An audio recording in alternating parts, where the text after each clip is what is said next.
We have with us an award-winning extreme weather and disaster scientist, Dr. Hal Needham, also known as Hurricane Hal.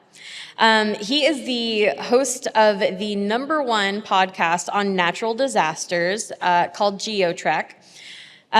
He has over 20 years of experience with extreme weather disasters, and in that, he has honed his skill in science communication. So he is here. Where did he go? There he is. He is here to share with us the importance of communication in the world of science. And I think this is a message that is going to be great for GCDs and all groundwater professionals to hear. And I bet you he's even going to share some cool hurricane and disaster footage and stories. So we are certainly in for a treat. Thank you so much for being here, Hal. Everyone give him a round of applause.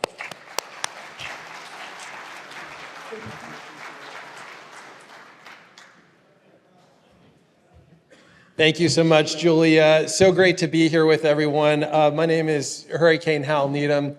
If my name sounds familiar, I share it with one of the world's most prolific stuntmen. So for decades, the actor and stuntman Hal Needham jumped motorcycles over towering flames, leapt out of crashing vehicles, and survived a lot of bar fights. So a while back, I started making short films and science documentaries with PBS and the BBC. And one day I was looking at the information on one of these movies we made called Killer Typhoon.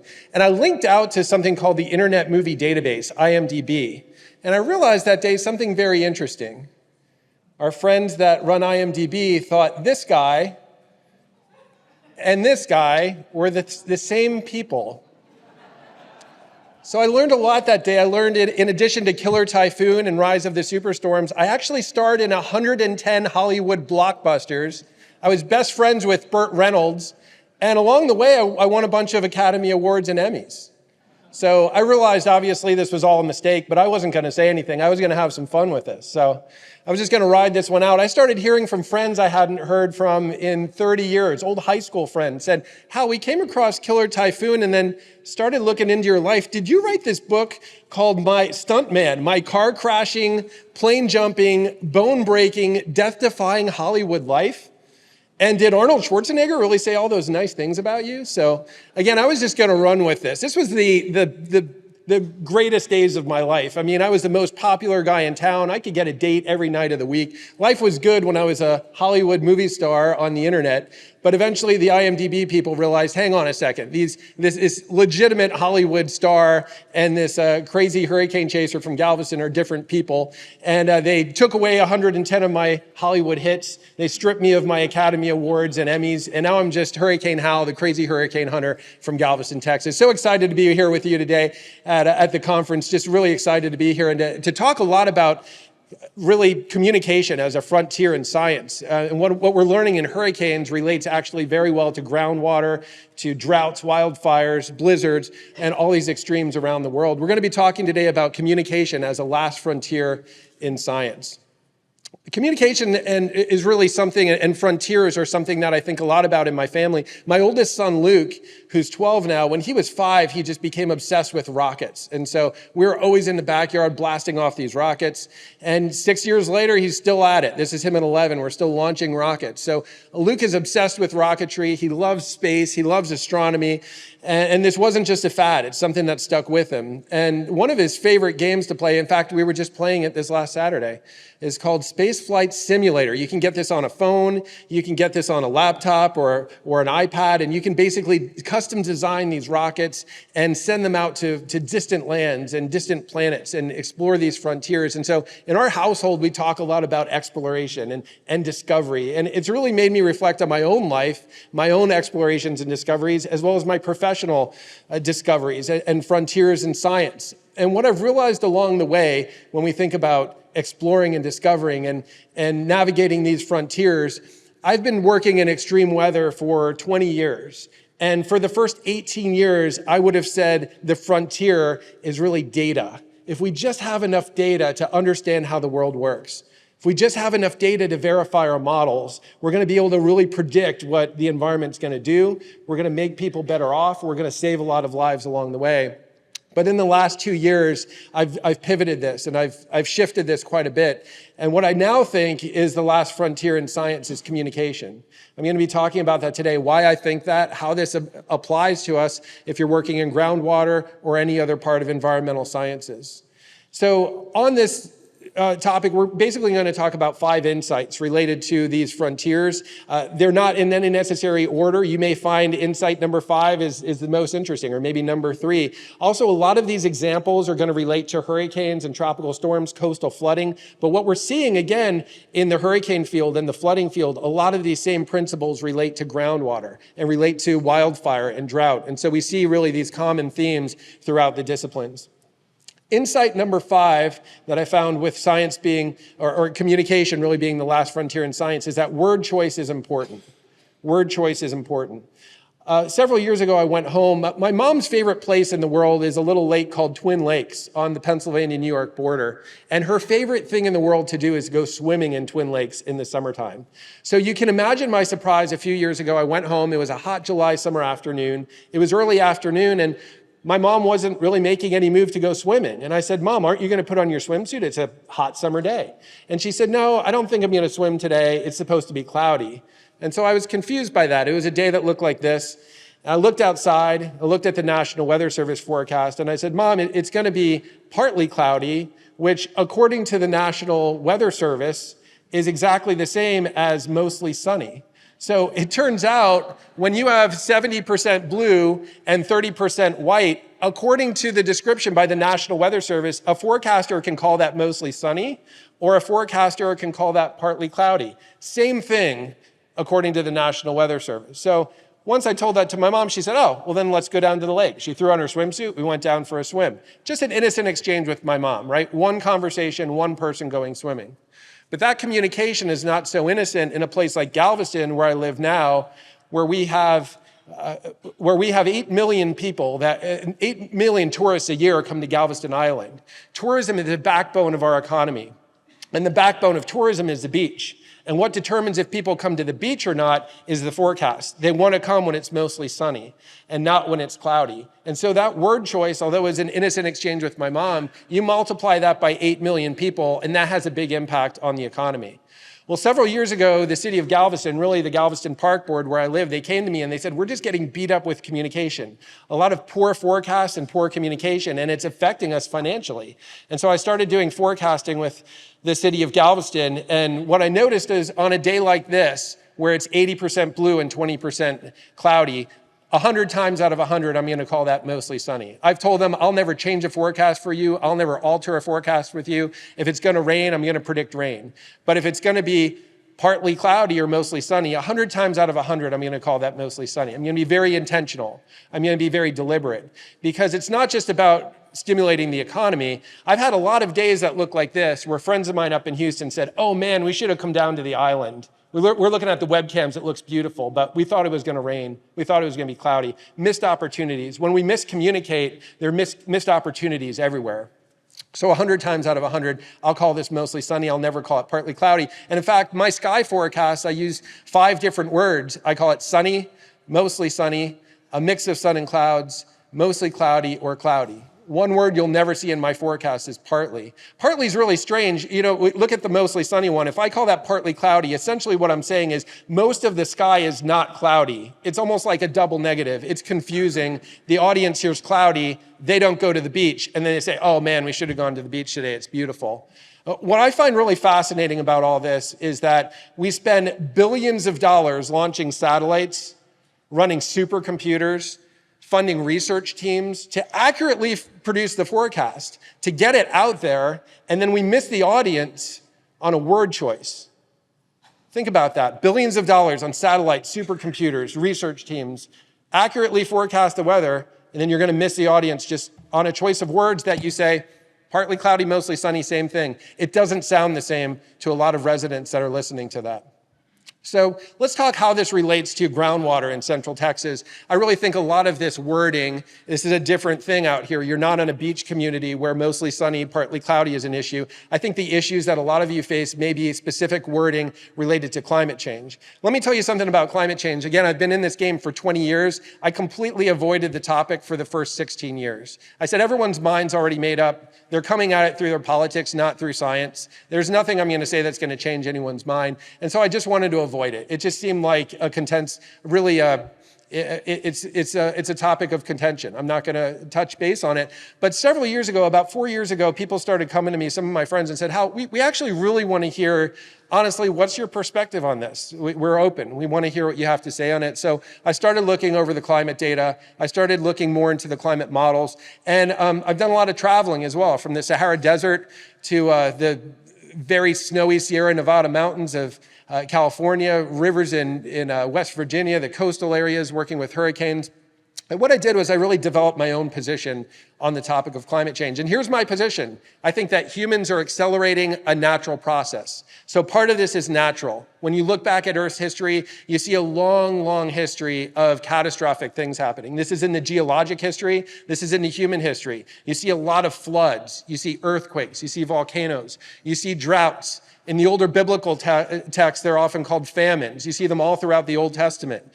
A lot of famines in the Middle East. We've been having catastrophic things happen on Earth for a long, long time. That said, humans are altering the chemistry of our atmosphere, this thin envelope of gases around our planet. And that is really accelerating some of these things. It's causing a lot of problems. I think climate change is real. I think it's a big deal. That said, I don't think you can just slap a label that every flood and every drought is climate change. You really need to dissect the science and not just put labels on it and just generalize everything. So I started really developing my own position with this. And I'll explain to you, for example, with hurricanes, looking at hurricane models. And again, a lot of the things I'll talk about relate to hurricanes, tropical storms, but they cross over into groundwater.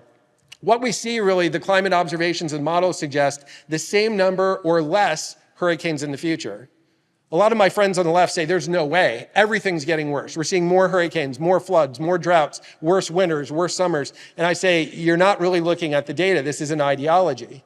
You're just saying everything's getting worse. That said, for my friends on the right, we do see some very strong climate change signatures. With hurricanes and tropical storms, we see rapidly intensifying hurricanes. This is a major problem we've seen over the last 7 years. We've had 6 hurricanes just blow up right before landfall. The sea surface temperatures we know are far higher than they've been in recorded time. This is a major problem. We're seeing a lot of these hurricanes move very slowly. I was in a hurricane about 2 weeks ago. It became a tropical storm. The forward motion was 3 miles an hour right off the Carolina coast, just prolonging days of heavy rain. We've seen a lot of these stalled out storms. This is a very strong climate change signature. And then obviously sea level rise. We're seeing the glaciers melt, Antarctica, Greenland, Alaska. That water's going, we have rising sea levels from all this ice melting and also thermal expansion. Warm water takes up more volume than cool water. So we are seeing some very strong signals. It's a big concern, but that said, you can't just slap a label and saying everything's worse, because we actually might have less hurricanes in the future, but the ones we have may have some of these more dangerous characteristics. That's really dissecting the science and looking into it and not just putting labels on it.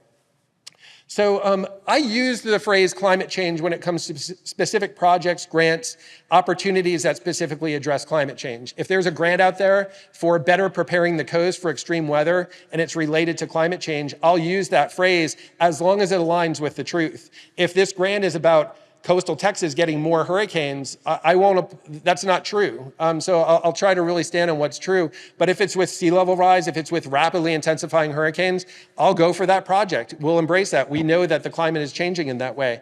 But there are other terms and phrases that I use as well instead of climate change. And that's one that is a big one out here is variability. You talk about variability, just climate, really, when we look at these long-term patterns that change over time, and that can change quickly. We think, for example, in the Southern Plains, in Texas, just the variability y'all have in rainfall out here is tremendous. And you know this. You go to the west, you go to the south, extremely dry air that can work in. And you can have entire years where you're just parched out here, multiple years in a row, you're just parched. And then all of a sudden you have 2 hurricane landfalls or tropical storms in the Gulf, and you can get tremendous amount of rain here in a short amount of time with flooding. So that's really variability. And something to think about with that is a highly variable precipitation regime. That's a very normal part of the climate here in Central Texas. Multi-year droughts are a very normal part of our climate out here. We see that all throughout the history, but unfortunately so are floods. We have this highly variable changes in precipitation and changes in the environment. You can talk about that. You don't necessarily need to call that climate change. In fact, variability over time isn't necessarily a change at all. It's just we see highly variable rates and patterns in climate. Also, we can talk about trends. So trends really is a long-term change, a long change over time. Again, we talked about rapidly intensifying hurricanes. It's a trend. We think this is related with climate change, and it's a major problem on the coast. We're seeing these storms just fire up at the last minute before landfall. This is a photograph I took from a video. We got hit by a bad hurricane on the coast about 2 months ago called Beryl. This photograph is in Galveston. You can see the sparks flying in the background from a transformer blowing, but also you can see the street light there has no power. We lost power in this hurricane for 4 to 5 days, which is a major problem in Texas in July. We had no air conditioning. We have a nursing home in Galveston that lost power for 4 to 5 days. They had no backup generators. And so you had elderly, frail Texans sitting outside in the sizzling Texas summer because that was actually cooler than going inside where they had the threat of fatalities from heat exhaustion. This is a major problem. I want to address this kind of thing. We see a trend in rapidly intensifying hurricanes, and I want to see this change. I want to see this nursing home get generators. And so with that, as I'm working locally with people from all different political backgrounds, I just want to see us take action to get these people some generators. In funding like that, in projects like that, I'll talk about the trend we're seeing in rapidly intensifying hurricanes. I don't necessarily need to use the phrase climate change with that. In fact, I usually choose not to, because we see a trend. Why it's happening, we don't really need to address it in the moment. We just have a very urgent need. The nursing home needs air conditioners, and the nursing home needs generators. And so with that, I'll just go after this as a trend and say, hey, we're seeing this trend, we have to take action. For me to call this climate change, this is just my personal opinion, I feel like I'm putting a stumbling block and maybe making this a divisive issue, taking away some of the stakeholders that want to work on this. Again, we can just call this a trend and say we're having this trend. I'll get 1 or 2 people that say, hey, let's meet for coffee. I want to understand, is this part of climate change or not? We'll have that conversation. But again, we can talk about variability. We can talk about trends without necessarily calling that climate change. You're not disrespecting or misrepresenting the science by doing that. So again, there are times that I will refer to climate change. There are times that I won't. It's really something that I use discretion with. But my advice for you would be to develop your own position that's based on science, the data-driven science, and the best understanding of the science, and be intentional and purposeful about the words you use. Just like mostly sunny and partly cloudy. There are times that I talk about climate change and times that I say, hey, this is variability, or hey, this is a trend. So just being very deliberate about that. And the words we use are really a byproduct of our position. This is all I have for talking about climate change in this presentation. I would love to work with you with GeoTrek. We're constantly working with communities on stories related to extreme weather and natural disasters not covered by the mainstream media. We would love to come alongside you and help you with your messaging, help you understand how to better navigate some of these difficult and complex topics. So come see me afterwards. I'd love to talk to you about that. Insight number 4. So number 5, word choice is important. Number 4, question what is communicated. So back to hurricanes. When a hurricane makes landfall, the most deadly impacts are near and to the right of the center of circulation. Near and to the right. This is Hurricane Hannah, struck South Texas in 2020. Near and to the right is not where you want to be. But what's interesting is we communicate risk through this something called a cone of uncertainty. You might have seen this if you ever follow hurricanes. It's a cone. Where's the storm going? And this shows actually potential centers of the eye, which is the center of circulation. And here's the problem. Well, there's some problems with this. One is if the storm tracks, say, far to the left, this is actually good news in a sense, because again, most of those impacts are near or to the right of landfall. So if you get one of these hurricanes tracks on the left side of the cone, most of those impacts are right in the middle of the cone. People say, okay, it was forecast well, we knew what to expect. But what happens when you have a vicious storm like Hurricane Ian from 2022, right on the border of Cat 4 and Cat 5, hitting Fort Myers area extremely hard? that storm tracked just on the right edge of the cone. And again, the most deadly impacts are near and to the right of landfall. So you had a lot of communities where people had a lot of fatalities and terrible destruction, and they said, y'all blew the forecast. We were never in the cone. We were never in the cone. Our neighbors died. We were never in the cone. And what a lot of folks, a lot of weather geeks will say, oh no, the forecast was great. Because look up here at the top. This is just a forecast of where the storm center's going. It tells you nothing about impacts. Y'all, this is a big miscommunication. This is a #1 graphic that goes viral when there's a hurricane out there. People assume this is an impacts cone. It's not. It's where's the eye going? But by the way, the deadly wind and water might be going somewhere else. I think it's a huge communication problem that can be fatal, unfortunately. So I was on the ground after Ian. My colleague Jeremiah Long took this picture. It was just very somber seeing the devastation. And again, a lot of these people said, we never expected it to hit us. We were never in the cone. But again, they got the deadly impacts. So after Ian, I really transformed how I communicate about hurricane risk. Honestly, I don't care where the eye is going. I want to know, what's your probability of flooding? And what's your probability of wind damage?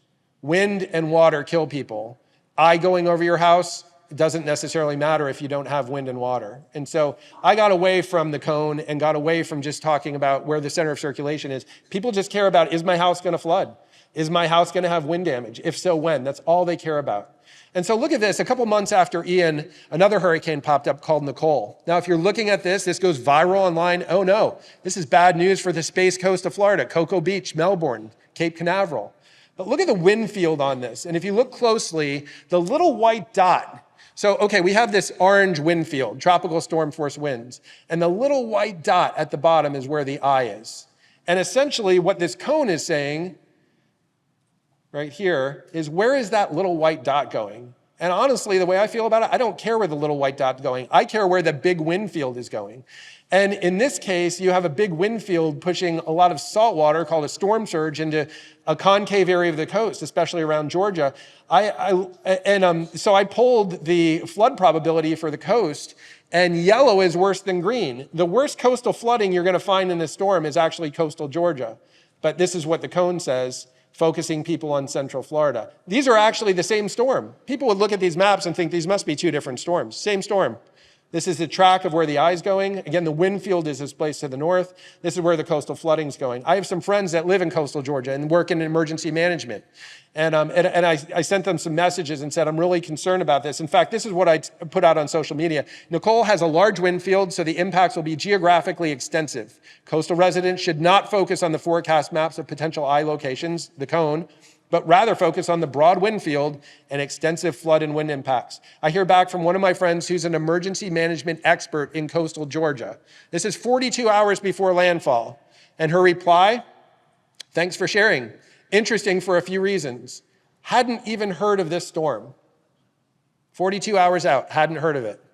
And not her fault, because what's going viral around the internet is this. This is a Florida problem, right? No, this is a Georgia problem. But again, what we use to communicate is not what we should. We should be talking about, where's the wind going? Where's the water going? Instead, we're fixated on, where's the eye going? So she hadn't even heard the storm's coming. And she writes back, we're just texting. She writes back a couple hours later, actually in the afternoon. There it is, the local EMA message about Nicole. You beat them by several hours. So how in the world did I how did I beat everyone on the forecast? I'm not smarter than most of these forecasters, but again, they're focused on the wrong thing. They're focused on, where is the eye going? And the question is, why are we fixated on predicting where the hurricane eye will go? This is a picture of Galveston in the late 50s, early 60s with the radar dome. And for a long time throughout human history, we just didn't know where these storms are going. And then we started getting technology. We started flying into these storms. We started getting radar on the coast and satellites. And suddenly we could see where the eye is and we could predict where the eye is. This is going back to the late 50s, early 60s. We can see the eye and predict it. But that's where we stayed fixated on that. We never evolved from that to say, we need to tell people where the wind and water is going. Instead, we get fixated on, where is the eye going? And I've asked people, why do we do that? Why don't we just map out, here's where the wind and water is going? Why do we get fixated on the cone? And what I've heard people say is, we haven't shifted because this is the way it's always been done. This is the way it's been done. We just map out where the eye is going. And people right outside the cone, they watch their neighborhood get swept away. So some reflection questions on this. I mean, what are your communication goals with your stakeholders? What are you doing well? And what are inefficient or misguided areas of communication that follow the way it's always been done? And again, a lot of this is just going through and looking in plain English and just reflecting on the ways that we communicate with our stakeholders. You're going to have different issues with groundwater, but again, you might find some ways that have been communicated since the 40s, and you say, why are we still doing it this way? We're missing the mark. And so it's just really good to communicate, to touch with your stakeholders, talk to your colleagues, and question things. Even if you're a 23-year-old intern out there and you say, who am I to question things? I'm fresh out of college. Question things. Ask questions. And I think that's really what we need to reevaluate and improve our communication. Insight number 3, simplify communication. We're bombarded by information in today's day and age. Information overload, social media, everywhere we go, we're just surrounded by information, and it can be quite complex. So I came up with this idea to simplify communication. It's a creative idea, but you're going to have to bear with me. This is a little bit unorthodox, okay? I have a solution to simplifying communication, and it can be summed up in one word: kaleidoscopes. Hear me out on this, okay? So these aren't just any kind of kaleidoscopes. These are what I call e-kaleidoscopes. So imagine you're having a stressful day. You're seeing social media blow up. Everything's really stressful. You get out your kaleidoscope and you start looking through it at these beautiful images. And all of a sudden, a few words come into focus. And it says, you are under a flood warning. And you're like, oh, who knew? You know, I could proxy with this. Who knew? We're under a flood warning, because it simplifies it in our e-kaleidoscope. And the thing about these kaleidoscopes that makes them really interesting is I've named them. I think the name for this should be Disaster Information Risk Kaleidoscope. And the genius part about this, when you make this into an acronym, you get DIRK. This is a genius part about this. So a lot of you in the room, you know and love the Keystone Cowboy, the pioneer of Texas groundwater, Dirk Aaron. So the way I look at this, with these DIRK kaleidoscopes, he has to endorse this, right? So these kaleidoscopes could give away all the secrets to United States groundwater to the North Koreans. And if you ask Dirk what he thinks about it, he'd have to say, you know, let's give it a shot, because it's named after him. He has to. I was like, this is genius. We need to get these Dirk kaleidoscopes out there. So unfortunately, the powers that be said, Hal, we can't even get a bottle of water into every disaster victim's hand, let alone a kaleidoscope. We're not funding this. So right now, unfortunately, we don't have any Dirk disaster communication tool out there yet, but I'm not giving up on it yet. But we do have a tool named after myself, the HAL Index. This is actually a real thing, the Hazard Area Likeliness Index. I launched this in 2017 in Hurricane Harvey, and it's very simplistic. And here's how it works. You basically just ask the question, what is the likeliness of whatever hazard exceeding a threshold? And so in Galveston, we get a lot of flooding. This is a picture of my gym. We have sandbags. Walk down Post Office Street in Galveston, you're going to see sandbags. If they're not in front of a door, they're just pushed to the side, because probably in 2 days, we're going to have another flood. I think we've had like 6 big floods already this year. We have sandbags all over the place. And so the question for downtown Galveston is, what is the likeliness of flooding, that's the hazard, exceeding 5 feet? Once we get 5 feet of saltwater push, we start flooding the businesses downtown. It happens a lot, and that's our threshold. And so once you have that question, you just go to this graphic. It just has percentages, and you plug it in. And if the percentages are 0 to 10%, you call it unlikely. 10 to 50%, it's possible that we're going to see flooding on the Strand in downtown Galveston. 50 to 90% probable. It is now probable that we will see flooding in downtown Galveston. Over 90%, we call it likely. And my audience that I've worked with really closely now for 7 years, they know when I say it's probable it's going to flood, they know the exact number. It's now over 50% chance. It probably will happen in downtown Galveston that we're going to have flooding. So when you, and I'm using this for flooding, I'm using this in a lot of ways. Flooding, forensic meteorology, big hail, fraudulent hail. All the time we're getting forensic meteorology claims. How likely was big hail actually in this neighborhood on this date? And we use the HAL Index just to say how likely we think that happened with meteorological analysis. Seaweed inundation, big problem for tourism on the coast. How likely will we get a seaweed inundation? So we do a meteorological analysis. If it's 25%, we say it's possible. So if you're looking at this, you're probably saying, okay, this is cool, Hal, this is interesting, but this is incredibly simplistic. My youngest child just started fifth grade last week. He could probably come up with this just using plain languages. He understands percentages now. Is this really worthy of 8 slides in a keynote presentation? I would argue it is, and the beauty is in the simplicity. Let me explain what I mean. Again, I've been passionate about meteorology since I'm about 4 or 5 years old, but there are a lot of meteorologists out there that could run circles around me. Their understanding of the science is unbelievable. Some of those meteorologists are at the Storm Prediction Center in Norman, Oklahoma. I am amazed at how well they can analyze thunderstorm forecast for an upcoming afternoon. Before we see anything on radar, they can tell you where tornadoes are likely to form, where big hail is going to be. It's amazing how accurate they are at that. They're very good. Really, the world's best severe thunderstorm forecasters are up there in Norman, Oklahoma. But when I've gone and looked at their forecast products and communications, sometimes I've honestly been a little bit confused. They use 5 words to describe severe thunderstorm risk. And I'm going to show you this graphic here. So I've broken out 3 different groups. And this isn't really a meteorology question. This is just basic English vocabulary question. I've organized 3 different groups using words to describe severe weather. And I'm curious, so just look through these groups. Group 1, we start with high, then we go enhanced, moderate, slight, and marginal.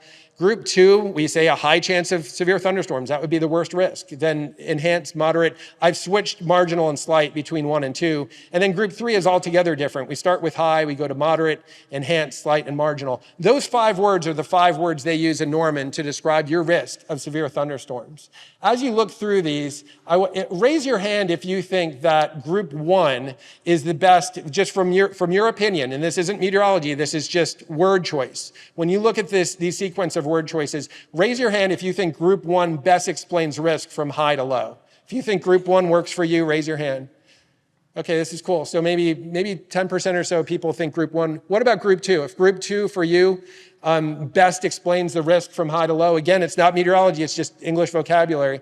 And then group 3, if you think group 3 best explains the risk from high to low. It looks to me like group 2 won it out. When I did this, I came up with group 2 for myself. I asked my girlfriend, she said absolutely group 2 best describes risk from high to low. In Norman, they use group 3. And so it turns out, from their definition, a moderate chance of thunderstorms is greater than enhanced risk. I would have thought I was shocked by that. I would have thought that's the opposite. And y'all, these are in products that we're using today. This is a convective outlook, the chance of severe thunderstorms for this past April 27th. And you can see on the graph, the red, that bullseye over Oklahoma City and southeastern Kansas, that's your highest risk. It's called moderate. And then you get up to Kansas City, where the risk is lower, it's called enhanced. So imagine telling someone, hey, the chance of severe thunderstorms in Kansas City tomorrow is enhanced. In Oklahoma City, it's moderate. A lot of people would interpret that wrong. They would think that it's worse in Kansas City. It's actually worse in Oklahoma City. Again, what I mentioned before, we spend billions of dollars on satellites and supercomputers and research grants, and we're often missing the audience based on word choice. And so this is why I'm starting to think communication is really the frontier with science. Again, I'm not picking on the folks in Norman. They're brilliant, and the work they do is amazing. But some of this stuff, as we look through it, it can get pretty confusing. So again, going back to the HAL index, again, it is simplistic. I get that, but that's part of the beauty of it. It's just when I tell people that it's possible we'll be struck by a hurricane, they know I mean 10 to 50%. And when I say now it's probable, they get an idea. It's very simplistic, but that's partly why it works. And we're using it all over the place now. Simplicity is a beautiful thing. I was in a park board meeting in Galveston a while back, and we had a coastal scientist come, and he gave a presentation. He's an extremely smart guy. But he used a lot of huge words and a lot of jargon. And afterwards, one of our local people who's very informed citizen and understands a lot about coastal science, he went up and said, I really enjoyed your presentation, but next time I'm going to need to bring a dictionary. He said, I didn't understand a lot of what you said. And the scientist said, we need to make things a little bit complicated so we sound smart. Y'all, if we can connect with an audience and we can communicate a message by making it complex with a lot of jargon or making it simplistic so they understand it, choose simplistic 100 times out of 100. On the coast there, one thing that controls our coastal flooding is water depth. You can use a more complicated word called bathymetry for the same thing. I'll always say water depth because I've heard people in meetings just say, hey, I'm just too dumb to understand this. I don't get all this. And I'm thinking, no, you're not too dumb. Just the scientist who's communicating is choosing a more complex word instead of using plain language. So when you use plain language, that empowers your audience. They get it. They don't feel dumb anymore. They say, oh, I get it. Where you have shallow water, you get higher storm surges. Why not use water depth instead of bathymetry? I'm going to connect with more of my audience, especially if I'm speaking to the public. So really, if you have the choice of being simplistic or complicated, choose a simplistic, use plain language. It's not about us sounding smart. It's about the public and our stakeholders just understanding and feeling empowered. Number two, this is where it gets really interesting, y'all. The top two insights are really interesting. Communicating about extremes requires imagination. So going back to Hurricane Ian, this vicious hurricane that hit Southwest Florida several years ago, I was driving around the day before landfall, going through these communities, trying to warn people and literally go onto their properties. I was very terrified of this storm. This was going to be a massive hit. It was going to be very fatal. And I was going to these places right behind sand dunes, elevated 7 feet, some of these houses, and we're looking at a 10 to 12, 14-foot storm surge coming in. People were boarding up their windows and they're going to stay. And I'm telling them, there's a good chance your house isn't going to be here tomorrow. And so it's really hard for people to imagine. And these extreme events are so extreme, they're outside our frame of reference. It's hard for people to imagine that Mother Nature can transform your community from this to this in about 24 hours. It's almost unimaginable, but we see it on the ground. So after the hurricane, I was with my colleague Jeremiah Long, and we interviewed this guy who said, oh, I heard the forecast. I heard the forecast loud and clear. I just didn't believe it. I've been here for 50 years. We've never seen anything like that. We've never seen Mother Nature push in 14 feet of salt water with massive waves. We've never seen it. I heard it. I didn't believe it. We're going to show a video about that. This one still is unbelievably burdensome and traumatic for me to even look at this story. There was a guy named Mitch Pacquiao. They called him the mayor of Fort Myers Beach. He wasn't the actual mayor, just he was one of these people in the middle of the community. Everyone in the community loved this guy. Mitch Pacquiao, the day of the storm, he posted a split-screen Facebook post around 8 a.m. It said, hopefully didn't make a bad decision to stay. 8 a.m., 40-mile-an-hour wind so far. And look on the bottom there, the local meteorologists accurately predict a 12 to 16-foot storm surge. Y'all, storm surge, that means the sea is going to come up 12 to 16 feet. It's going to race across the coast like a raging river with massive destructive waves on top of it. A 12 to 16-foot storm surge in a coastal community is terrifying. He's going to stay. He's hoping it's not that bad. Split screen. We see the next post from Mitch. Oh boy, here comes the storm surge. The next post. Too late to do anything now. Goodbye, bar. He had a bar under his house. 27 years in Florida, never seen anything like this. And then a post, okay, we're terrified. 608 comments. Most of them are condolences. The flood washes him away soon after this post. Y'all, incredibly tragic. Incredibly tragic. And the thing that for me was so heavy about this, I used to think, again, it's data, it's predicting. If we can accurately predict the weather, we're going to save all these lives. In this case, the local meteorologist accurately predicted a 12 to 16-foot storm surge. They communicated that out to their audience and reached their audience. Their audience, in the case of Mitch, not only saw it, he took a screenshot of it and posted it on Facebook. But somewhere in there was a disconnection. The 12 to 16 feet, it didn't mean anything to him. There was a disconnection. He didn't realize that his life was at risk and would soon be over. I don't mean any disrespect for the deceased. This is even a story I've debated on sharing, but I think it needs to be shared. Again, some of these things are so urgent, but the concept is even if we accurately predict the weather, even if we accurately understand environmental science, there's some gaps in communication that are happening. It's not a meteorology thing. It's not a science thing. It's really a psychology thing, a sociology thing, a communication thing, and an incredibly tragic story. The most extreme events produce conditions outside our frame of reference. At some point, the numbers don't mean anything to most people. So again, how do you communicate to people that Mother Nature can do this? How do you communicate to people in the Sierras that Mother Nature can put 17, 18 feet of snow load on their roofs? This is what I saw last spring in the Sierras. They got 62 feet of snow over the winter. Roofs were collapsing everywhere. I actually hopped up on a roof and started shoveling. They were paying $100 an hour. Not a bad deal. But how do you communicate to people that Mother Nature can do that? When they say, we've been here 5 years, we've never seen a snow load like that. How do you communicate to people in Central Texas that it can go 3 months in the summertime with only one rain shower, completely destroying all the agriculture? For people moving into this area, how do you communicate that? They haven't seen that before. And for a lot of our friends moving in from other climates, I talk to my parents back on the East Coast. My mom will say, it is unbelievably dry. We're in a drought. We're dying over here. We desperately need rain. I'll go home and it'll look like this. And I'll say, I see a little bit of brown grass, but there's an awful lot of green around here. It doesn't look that bad to me. A lot of the folks moving into Central Texas, and we have this massive population explosion, people coming from Atlanta, people coming from Richmond, Virginia, from the Northeast states. This is the worst they've ever seen a drought. How do you communicate to them that this is what it looks like in Texas, right? Everything's bigger in Texas. The droughts are bigger. I mean, how do you communicate to people that you can go 4 or 5 months and barely see a drop of rain with these really high sun angles? It's a challenge for people that are moving in, and this is completely outside their frame of reference. It's really a communication thing. You can give them all the data and numbers you want, but until you can actually show them what it looks like, or until they see it, they're not going to get it.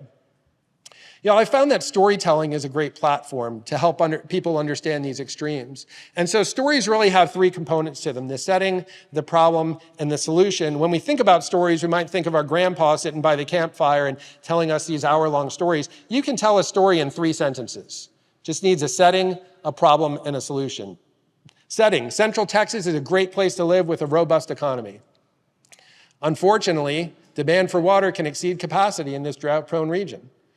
Fortunately, our organization has innovated solutions to better meet demand. That's a 3-sentence story. That's the setting, the problem, and the solution. So where do we tell these stories? So a big part of this is videos. We're on social media. We're doing short form and long form content. This is my colleague, Jeremiah Long, the senior video producer at GeoTrack, and we go out together documenting the stuff. We're interested in social science. We're interested in human interest, but look over my shoulder there, you'll see flames. That's me covering the fires in Central Texas. We're in hurricanes. We're in wildfires. We're in these earthquakes and these terrible disasters to understand the natural science, but also to understand the social science. And telling these stories of what we've seen through video helps people really grasp these conditions that are outside their frame of reference. If we have a moment, can we run that video? We have a little video here we produced of some stuff we did with hurricanes with GeoTrack.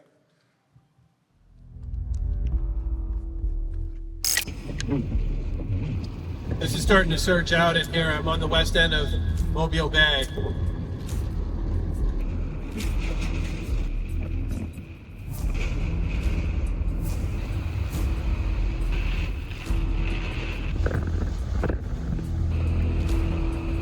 So it begins. I'm off to Hurricane Grace in the Yucatan Peninsula, leaving Galveston. This is crazy. The first person at the gate told me all these access points are closed. Man, what a sight. Here I am in Tulum. We're waiting for conditions to deteriorate here, but right now it's really quiet. Hurricane Grace bearing down on us, and we'll get here in about maybe 4 or 5 hours, hurricane force winds, but you would never know it.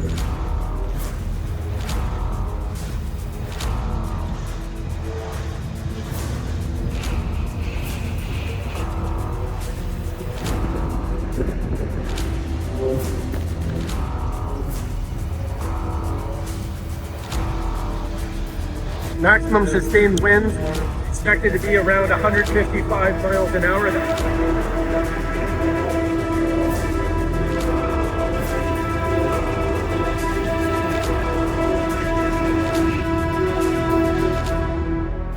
We're only 4 to 6 inches short of it flooding the living area of the upstairs. I never in my lifetime would have believed that water would have come up that far. Never. But seeing is believing, and I saw. That guy, Carl, said, I never would have believed in my lifetime that the water could come up that high, but seeing is believing, and I saw. People are going to say, I never would have believed in 2 years it hardly rains in Central Texas. I moved out here from New York, but seeing is believing, and I saw. And this is what people can get engaged through social media, through short form and long form video production. This is a work we do with GeoTrack. We would love to work with your organization. We'd love to work with people all over the state of Texas to help tell these stories about groundwater, about water use. These, again, we can reach a lot of people through this type of video production. You may not have the capacity at your organization to produce this type of content, content. Jeremiah is amazing. I just go out there with a smartphone, turn it into him, and he turns out these gems of videos that are really connecting with a very, very large audience out there. So again, video production, it's a big way that we can share these stories and get people to understand extreme weather in a better way. Also audio content, podcasts. We host it goes back and forth between the #1 and #2 podcast. A podcast is basically a radio show. We host a podcast called the GeoTrek Podcast. These are stories about extreme weather and natural disasters not covered by the mainstream media. We did a very engaging podcast in November at the Bell County Water Symposium in Bell County. Had a lot of stakeholders come and share their stories. We have our booth set up there and we have it all mic'd up. You can come by our booth. We're doing the next podcast. Episode number 102 is going to launch very soon, and we're going to use audio from this conference. So if you want to come by our booth, tell your stories about opportunities you see in the field, challenges you're finding, what's your story? We would love to hear it and highlight this on our next podcast coming out. So you can find that wherever you listen to podcasts, Spotify, Apple. Again, it's a GeoTrek podcast. It's these stories about extreme weather and natural disasters not covered by the mainstream media. You've already met Jeremiah through that video and my introduction before. Also, Ashley Anderson is here. They're both with GeoTrek and Blue Leopard Agency. Ashley wears about 1 million hats. She's a brand manager, but a social media guru, graphic design, does a lot of work with just helping connect and get things on social media, market it, publicity, I mean, all that kind of stuff. Ashley is amazing with. We're a small team of 3, but we have others in Mobile, Alabama that are working with us to help reach audiences. Y'all, finally, last few minutes, last insight number 1, action items. Find solutions that are achievable and affordable. You can have the best data, the best analysis. You can communicate and connect with your audience. If you don't give them action items and things that are achievable and affordable, you leave them paralyzed. I go to these disaster zones, and whether it's fire, flood, snow, or wind, people are saying, what can we do? We're overwhelmed. And so if we can give them achievable and affordable steps forward, this is going to really help them empower them to take action. And so some of these are federal projects. Where I live in Galveston, we have a massive seawall that protects us. Those are federal projects from the top down. Don't forget these solutions that are from the bottom up. Just this year in Tropical Storm Alberto, our GeoTrek team got on the ground in Galveston. We wanted to be a blessing to someone. We have this bag that you can roll out, drive over and zip up your car so your car won't flood. We went out and found this woman, Doris, 82 years old. We wrapped up her car. This is a $400 bag. That's Doris. And this is a picture she took. She said the water got a lot higher than this. It would have gone in the car, but it didn't. This is achievable and affordable. An action item that you can take for $400 that you don't lose your car. How about Central Texas? Here with TAG, you have an amazing website where you can find committees you can jump on. You can find events, workshops, conferences, places that you can get out and engage with other people. A very full list of calendar of events that you can get out there and really understand how you can provide action items for yourself and your community to better prepare. This is really interesting. Also, they have a lot of videos online as well. I was looking at the keynote speaker from last year. She did an amazing job. She was talking about innovative water technologies in the state water plan, things like aquifer storage and recovery, desal, all these types of, some of these things are really high profile from the top down. They may require federal funding. They may require legislation, but these are the type of forums where we can come together and talk about these types of projects that need to happen, that will help a lot of Texans. That said, don't forget about these bottom-up approaches, and I'm going to close with this. Things like landscaping with native plants. You don't need federal funding to do this. You can work with a local nursery.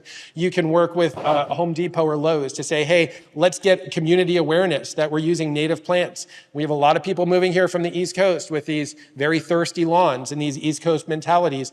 How about we landscape with native plants? I want to do a little brag here with the Upper Trinity Regional Water District. This is a water district just north of DFW. I spent some time on their website. They have 106 videos that really show you some of these bottom-up approaches. And they brought on folks from the Native Plant Society of Texas to talk all about why native plants are a part of your local ecosystem and how they use less water. This is education that's on their website where they have 106 videos. Again, some of these approaches give people action items that are achievable and affordable. And I know at these conferences, we like to talk about these high profile things sometimes, these federal projects, and that's very important. There's a place for that, but don't forget about some of these other things that are from the bottom up. They can empower a lot of your residents to do things like, okay, we're gonna get away from these thirsty lawns and learn a new way. These are the types of things that you can have on a website. And again, like I talked about with GeoTrack, we can come alongside your organization to produce these types of videos for you to reach out. Y'all, that's everything I got. This is my contact information. I'm Hurricane Hal on social media. There's my phone number, my email. And you can go to the GeoTrack website. And again, check out the GeoTrack podcast. I think you'll really enjoy it. And if you got one thing from this entire message today, just one thing, we need to do these dirt kaleidoscopes. Here, I'm not letting go of it. Not letting go of it. We're going to do it. Thanks, y'all, for your time today. I really appreciate it.